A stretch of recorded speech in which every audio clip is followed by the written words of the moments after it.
할 것에 대하여 가르쳐주는 교리서신이라고도 볼 수 있습니다. 로마서와 갈라디아서, 고린도 전서가 이제 교회 생활을 어떻게 해야 할 것인가 하는 것을 구체적으로 가르쳐준 교리서라고 볼 수 있습니다.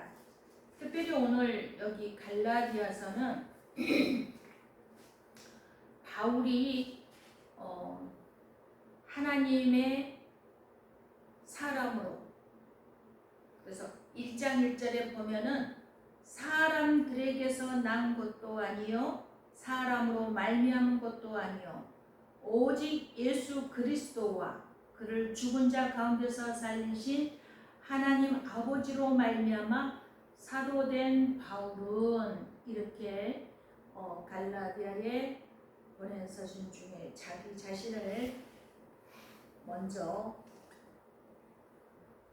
드러내놓고 있습니다. 즉 뭐냐, 바울이 사람으로 말미암아 된 것이 아니라 하나님 아버지로부터 직접 부름받은, 바로 이방인의 사도로 부름받은 그릇이다 라고 곳곳에 바울은 자신을 사도라고 말하고 있습니다. 즉 사도는 뭐냐, 예수님과 함께 동고동락했던 사람, 특별히 또 예수님으로부터 훈련을 받은 12제자, 그 중에 물론 가룟 유다는 예수님을 배반해서 버림을 받고 마띠아라는 다시 선택받은 사람이 12제자가 되었죠. 12사도가 되었습니다. 이렇듯이 예수님과 직접 삶을 함께 했었던 사람을 사도라고 하는데, 예수님이 승천하신 후에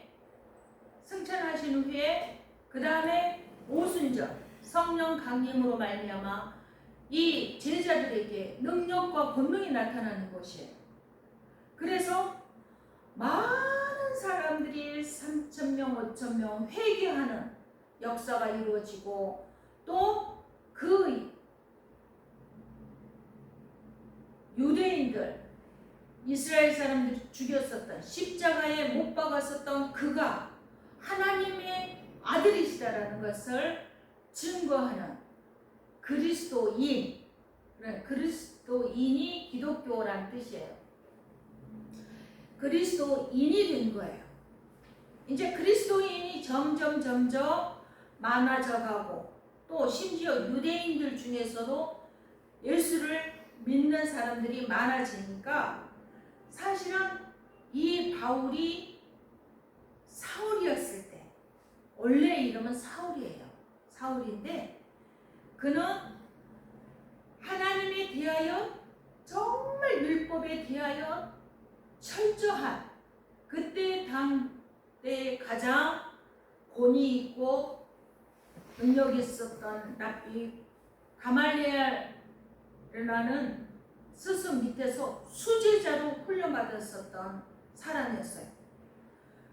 또 그는 12지파 중에서도 순수 혈통을 지킨 유다 지파와 베냐민 지파, 두 남유다로 바벨론 가서 다시 회복되었었던, 순수 혈통을 지켰었던, 아브라함의 후손으로 자부했었던 지파에 소속된 사람이었어요. 그리고 율법에 대하여서는 정말 철저히 지켰었던 바리새인이었어요. 그랬었던 이 사울이 결국은 하나님의 여기 1절에 그렇습니다. 사람들에게서 난 것도 아니요 사람으로 말미암은 것도 아니요 오직 예수 그리스도와 그를 죽은 자 가운데서 살리신 하나님 아버지로 말미암아 사도된 바울은, 이렇게 자기 자신을 소개합니다. 이렇게 예수 그리스도인들을 잡아 죽이려고 혈안이 되었었던 이 사울이 부활하신 예수님이 직접 나타나셔서 사울아 사울아 어찌 너가 나를 핍박하느냐. 그때는 그 빛을 보고 그는 그대로 꼬꾸라졌습니다.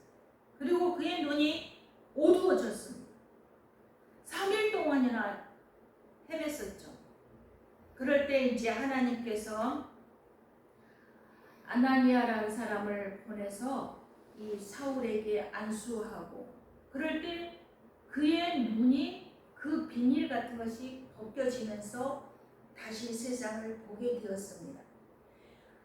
이렇게 하나님으로 말미암아 이 사울은 부활하신 예수 그리스도를 직접 만나고 그의 음성을 들음으로 말미암아 너무나도 확고한 신앙인이 되었던 것이죠. 그래서 사도 바울은 자신을 사도라고 말하고 있는 것입니다. 그러면서 그는 그가 그 전에 배우고 익혔던 모든 것들을 배설물로 여긴다라고 하기까지. 그래서 오늘 이 갈라디아서를 통하여서 사도 바울의 그 행적이 아주 자세히 나타나 있어서 사실은 신약 13권을 쓴 사람이 이 바울서신이에요. 13권이 27권 중에 그러니까 반이 바울이 쓴 거죠. 이만큼 바울에 대해서 우리는 좀 알 필요가 있습니다. 그런데 이 바울에 대하여 아주 자세하게 그려놓은 것이 갈라디아서예요. 그래서 쭉 보면서 이 사울이 바울이 되어진, 그리고 그가 어떠한 사람인가, 그러면서 그가 우리에게 공부해 주는 말씀이 무엇인가, 성령의 열매를 맺자라는 것이죠.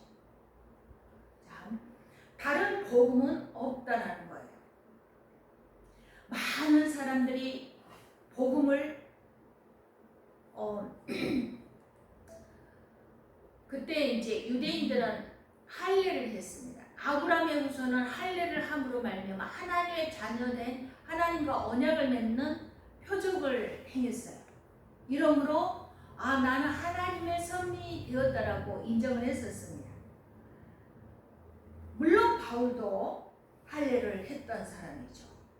그랬던 그가 다른 복음은 없다라고 말합니다. 그리스도의 6절 말씀에 보면 그리스도의 은혜로 너희를 부르신 이를 이같이 속히 떠나 다른 복음을 따르는 것을 내가 이상하게 여기노라. 다른 복음은 없나니 다만 어떤 사람들이 너희를 교란하여 그리스도의 복음을 변하게 하려 하니라. 그러나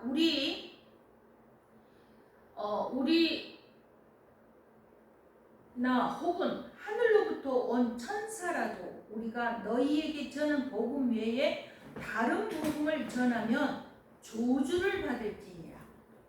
우리가 전에 말하였거니와 내가 지금 다시 말하노니 만일 누구든지 너희가 받은 것 외에 다른 복음을 전하면 조주를 받을지어다.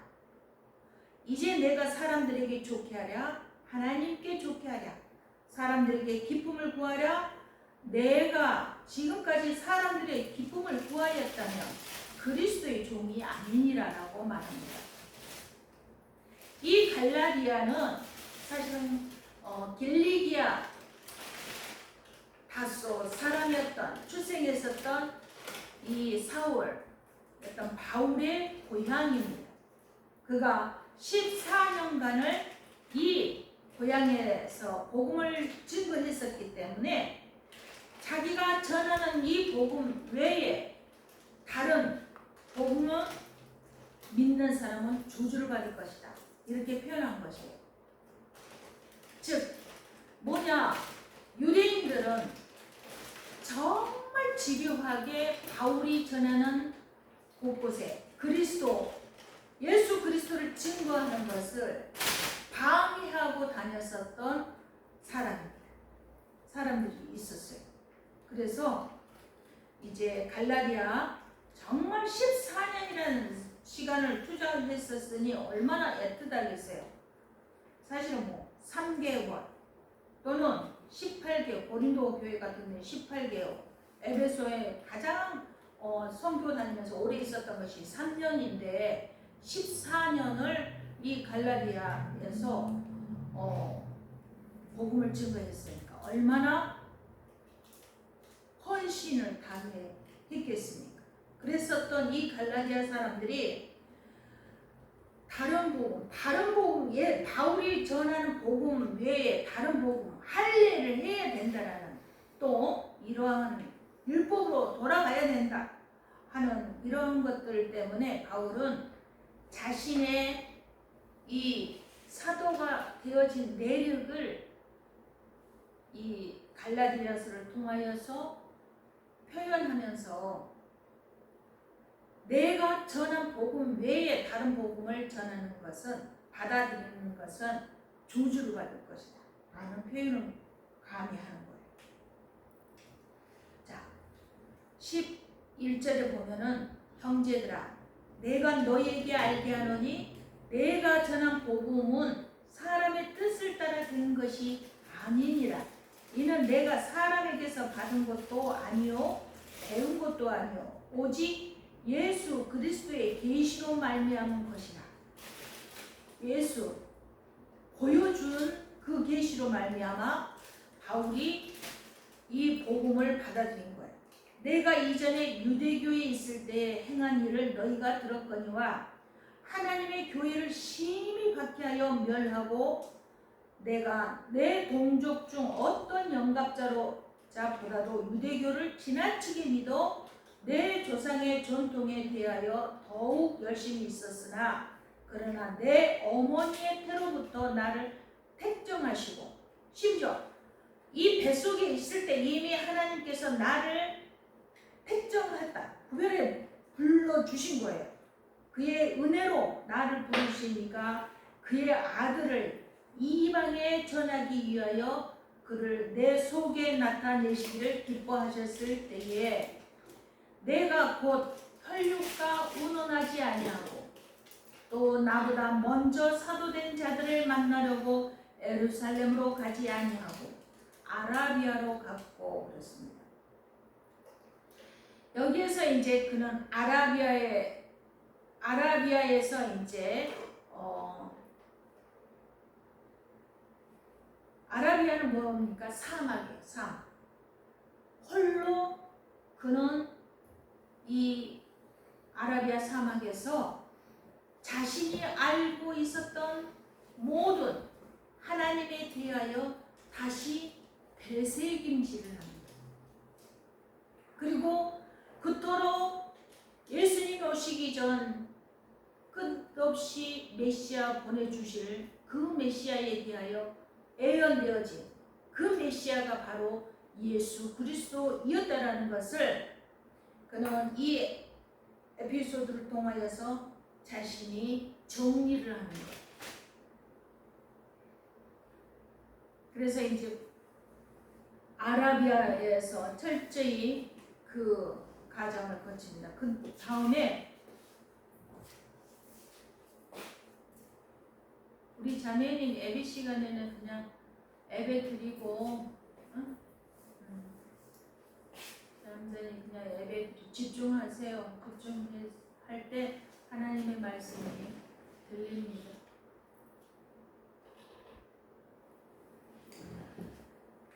그 다음에 다메섹으로 돌아가노라. 아라비아로 갔다가 다시 다메섹으로 들어갔습니다. 다메섹은 뭡니까? 예수 믿는 자들을 죽이기 위하여 대제사장들로부터 그 증서를 받아가지고 가다가 사실은 빛 가운데 예수님이 직접 사울아 사울아 왜 내가 나를 핍박하느냐 하는 그 회심하게 되어지는 그 장소였었죠. 그래서 이제 다메섹의 그 아나니아에 의해서 그가 눈뜨게 되었었는데 그 후 3년 만에 그랬습니다. 3년 만에 내가 게바를 방문하려고, 게바는 베드로이죠. 베드로 이름입니다. 예루살렘에 올라가서 그와 함께 15일을 머무는 동안 베드로를 만났어요. 베드로는 누구입니까? 예수님의 수제자이죠. 예수님의 수제자 베드로를 만나서 15일을 함께 머무면서 또 주의 형제 야고보, 그때 당시에 이제 말하자면 예수님의 육신의 형제들, 또 그리고 오늘 저기 성경의 본문 이 성경의 신약에 나타나는 야고보서를 쓴 예수님의 형제였던 야고보, 그는 베드로와 함께 기독교의 공회 수장이었어요. 수장이었었던 야고보입니다. 예수님의 제자 야고보는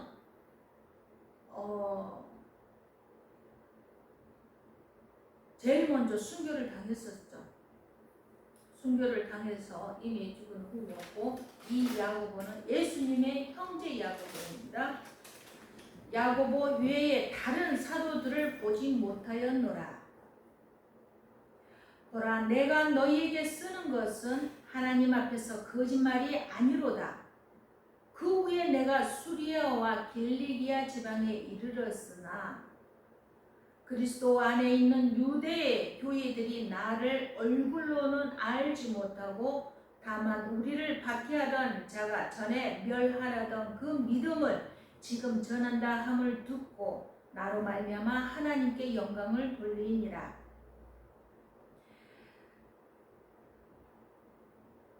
바울이 수리아와 길리기아 지방이라고 했죠. 수리아와 길리기아. 여기는 갈라디아 전체의 주라면 그 속에 수리아, 길리기아 다소 사람이었어요. 이 바울이 거기에서 이제 자기가 예수님을 증거하기 시작한 거예요.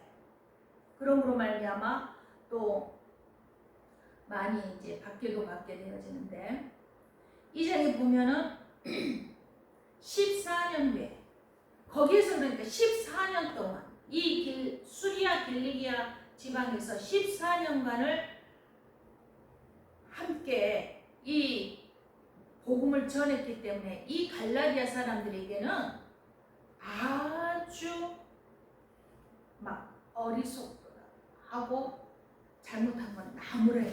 가감이. 그만큼 애정이 많은 것이죠.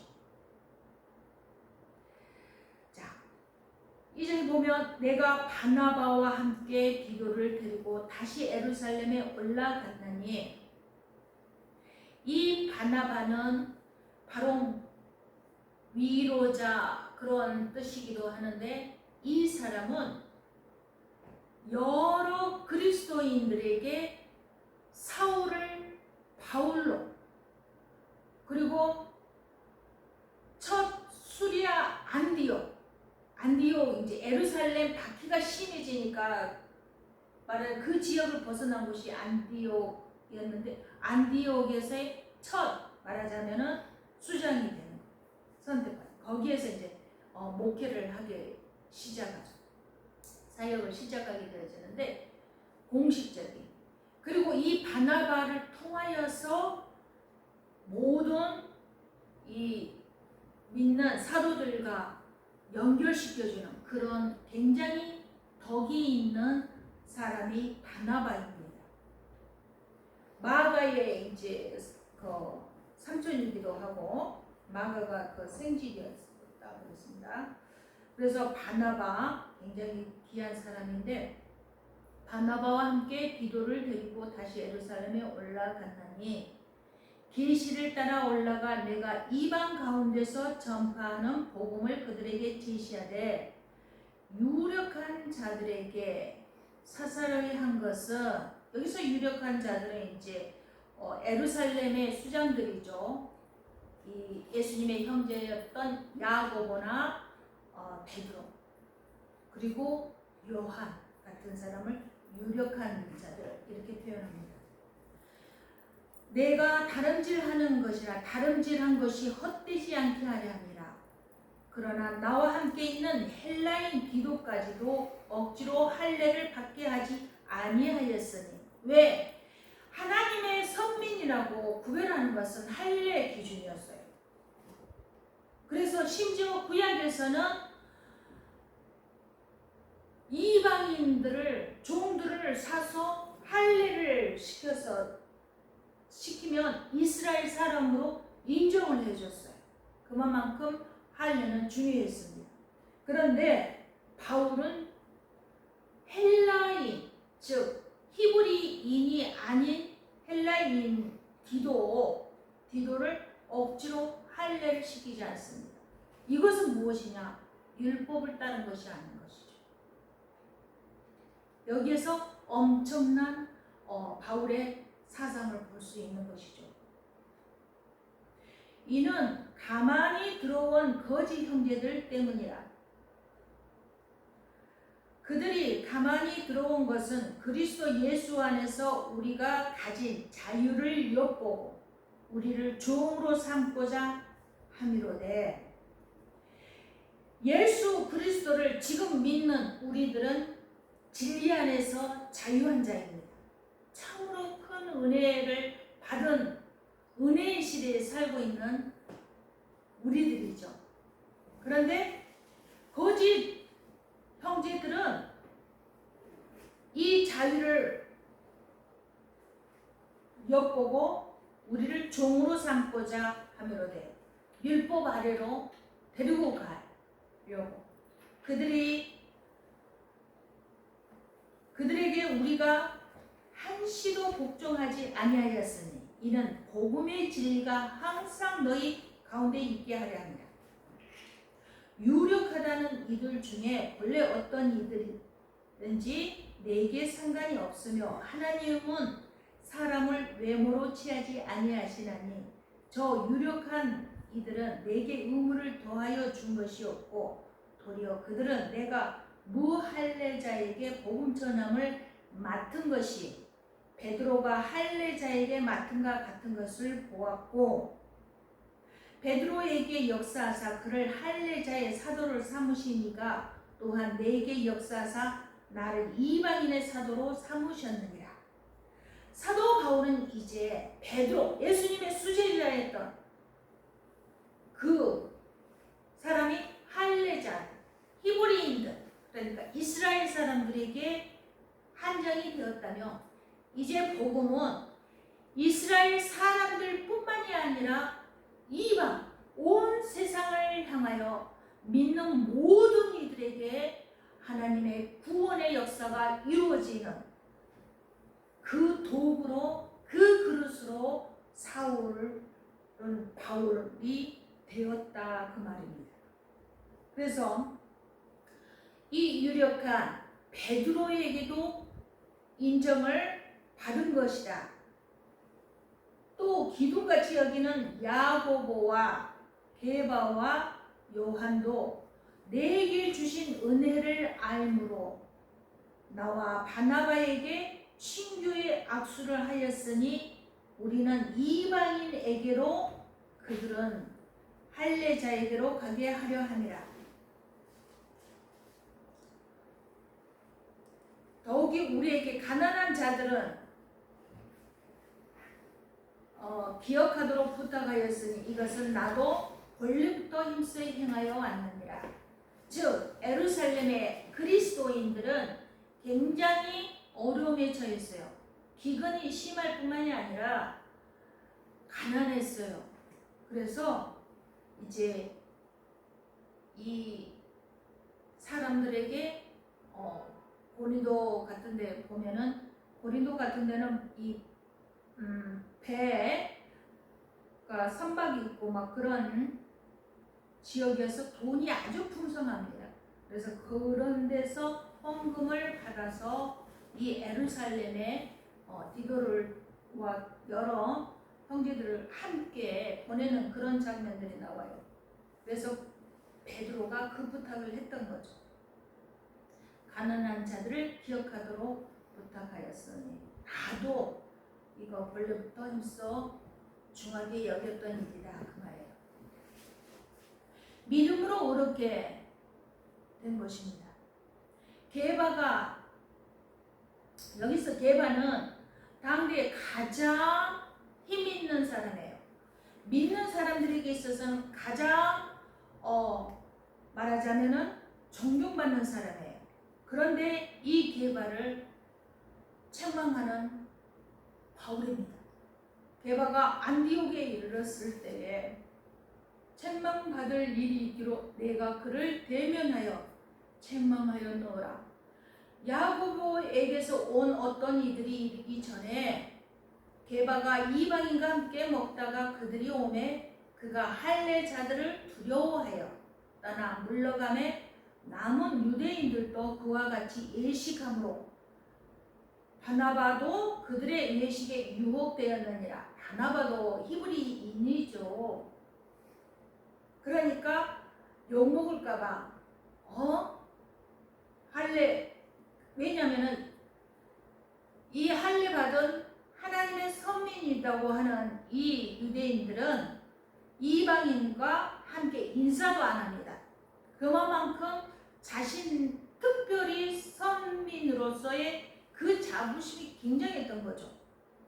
그래서 이제 지금 베드로, 바나바가 이 할례 받지 않는 안디옥 사람들하고 함께 식탁을 나누는데 야고보가 사람 보낸 사람이 온다 그러니까 얼른 그 식탁에서 함께 동석하지 않으려고 일어서는 거예요. 그 모습을 보고 바울은 외식한다고 이 수지자였던 베드로를 책망합니다. 바울은 이렇게 자신이 하나님의 복음을 받은 사도로 부름받는 것에 대한 굉장한 자부심이 있었어요. 당당했어요. 그래서 유대인답게 살게 하려는, 억지로 이방인을 유대인답게 살게 하려느냐 하였노라. 우리는 본래 유대인이요 이방 죄인이 아니로되 사람이 의롭게 되는 것은 율법의 행위로 말미암음이 아니요 오직 예수 그리스도를 믿음으로 말미암은 줄 알므로 우리도 그리스도 예수를 믿나니 이는 우리가 율법의 행위로서가 아니고 그리스도를 믿음으로써 의롭다함을 얻으려 함이라. 율법의 행위로서는 의롭다함을 얻을 육체가 없느니라. 율법은 100을 다 지켜야 온전해지는 거예요. 율법은 다 지킬 수가 없어요. 그래서 심지어 이제 그리스도께서 오셨죠. 만일 우리가 그리스도 안에서 의롭게 되려 하다가 죄인으로 드러나면 그리스도께서 죄를 짓게 하는 자냐? 결코 그럴 수 없느니라. 만일 내가 헐었던 것을 다시 세우면 내가 나를 범법한 자로 만드는 것이라. 내가 율법으로 말미암아 율법에 대하여 죽었나니 이는 하나님에 대하여 살려 함이라. 궁극적으로 하나님에 대하여 온전한 삶은 예수 그리스도를 믿는 것이에요. 예수 그리스도를 순수하게 믿는 것 외에는 그가 나 대신 십자가에 죽으셨다라는 그 사실, 그리고 그가 나의 모든 죄를 사망 권세 아래 묻어버리고 장사 지내고 부활하셨다는 그 사실을 믿는 것, 그거 외에는 결코 우리는 의롭다 인정함을 받을 수 없습니다.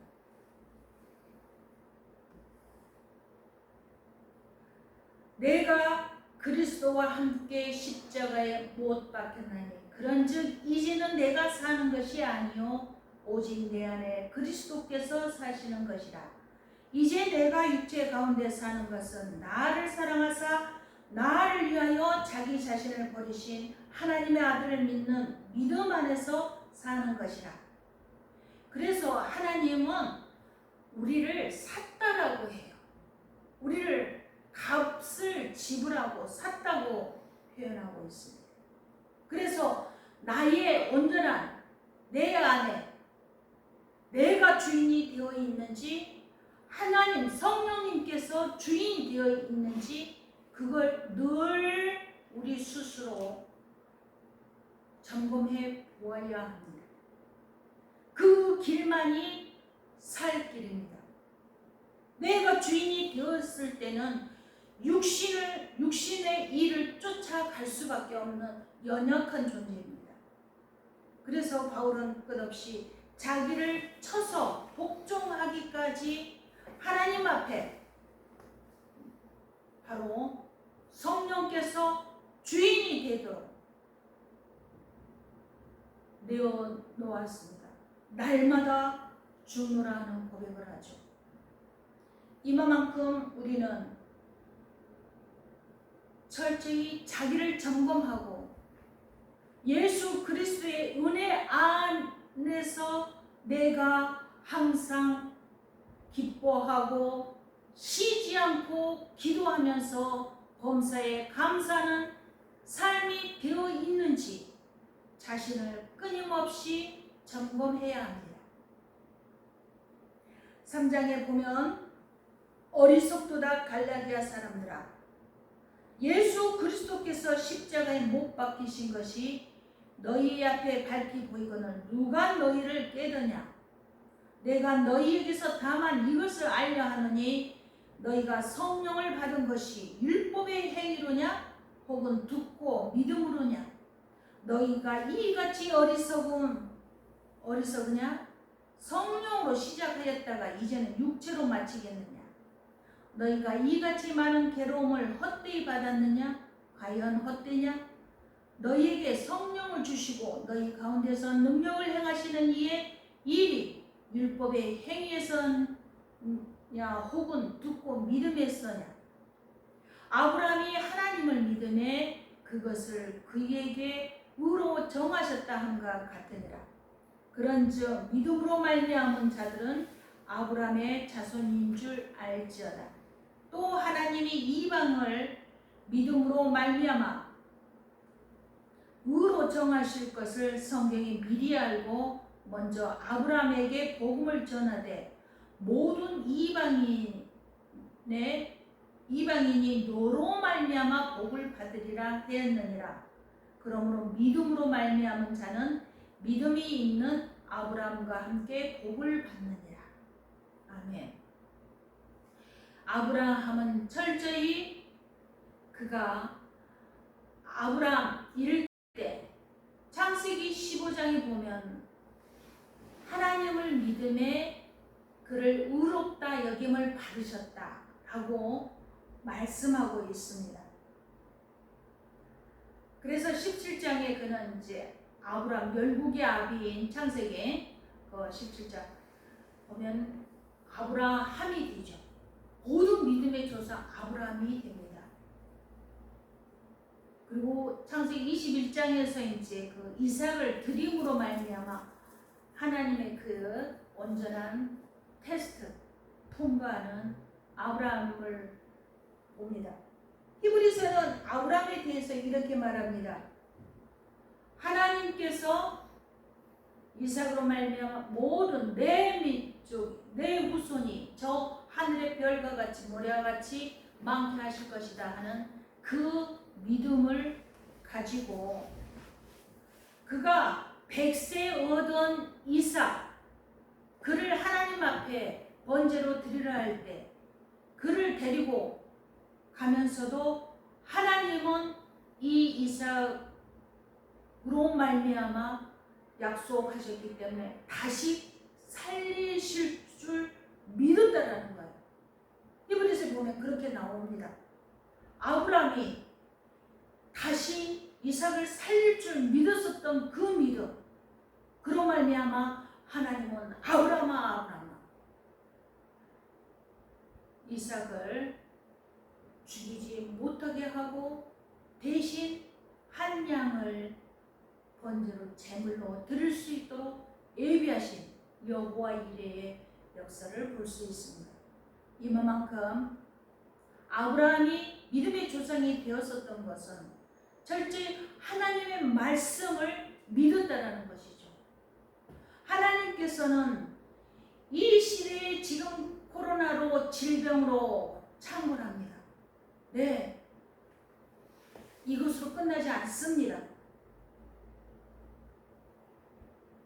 이 질병은 시작입니다. 더 많은, 그런데 그것은 하나님께서 벌하기 위함이 아니라 인간 욕심의 탐욕으로 말미암아 발전이라는 미명하에 결국은 기후 변화를 촉진시키고 말았던 것입니다. 그런 말미암아 지금 발생되어지는 인간에 의한 이 코로나 질병도 만들어내지 않습니까? 인간들이 그만큼 어리석고 완악합니다. 세상의 육체의 일을 쫓는 그 일에 대하여 성경은 이렇게 말하고 있습니다. 디모데후서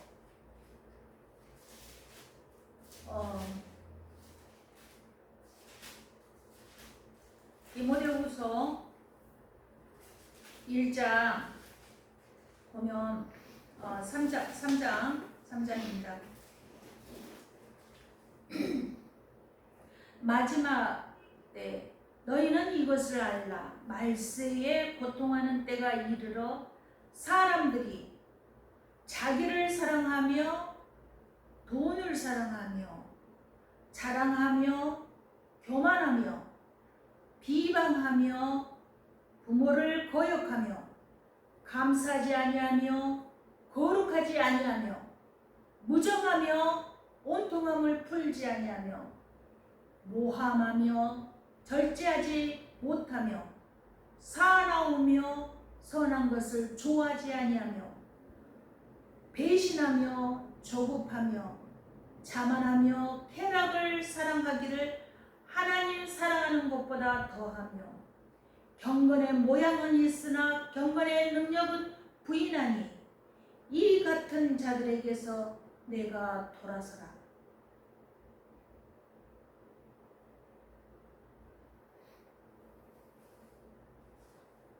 이 말씀을 마음판에 새기고 이 악으로부터 자기 자신을 쳐서 돌이키시기 바랍니다.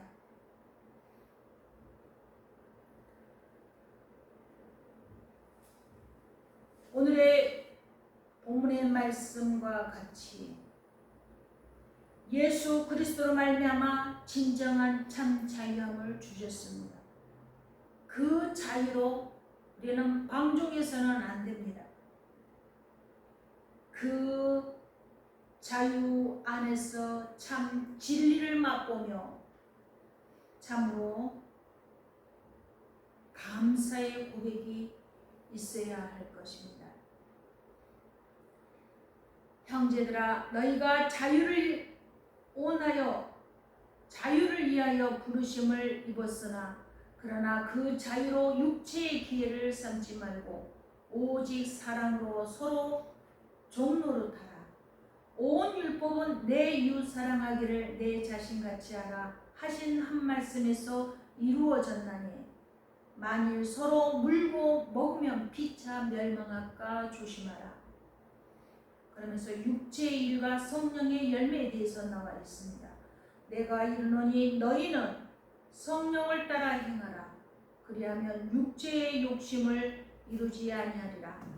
육체의 소욕은 성령을 거스르고 성령은 육체를 거스르나니 이 둘이 서로 대적함으로 너희가 원하는 것을 하지 못하게 하려 함이니라.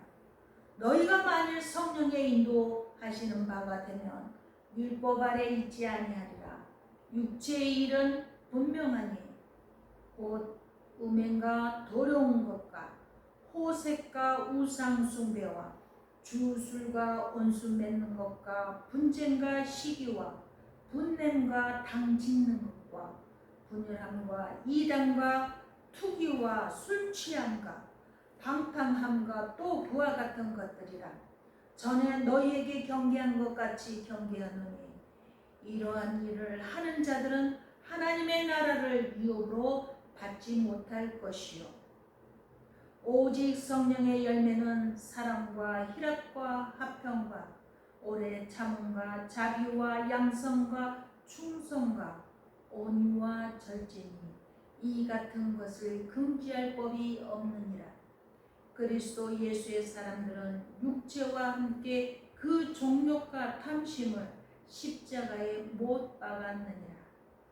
만일 우리가 성령으로 살면 또한 성령으로 행할지니 헛된 영광을 구하여 서로 노엽게 하거나 서로 투기하지 말지니라.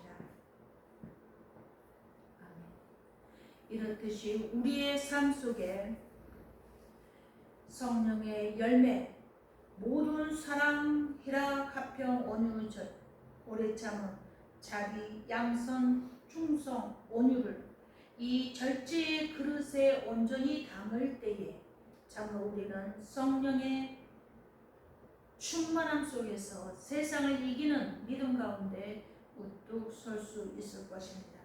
성령의 열매를 맺으며 사는 삶, 이 시대에 더욱더 우리가 행해야 할 것이고 깨어 기도하는 우리의 삶이 되어지기를 축원합니다. 기도하겠습니다. 사랑의 주여 감사합니다.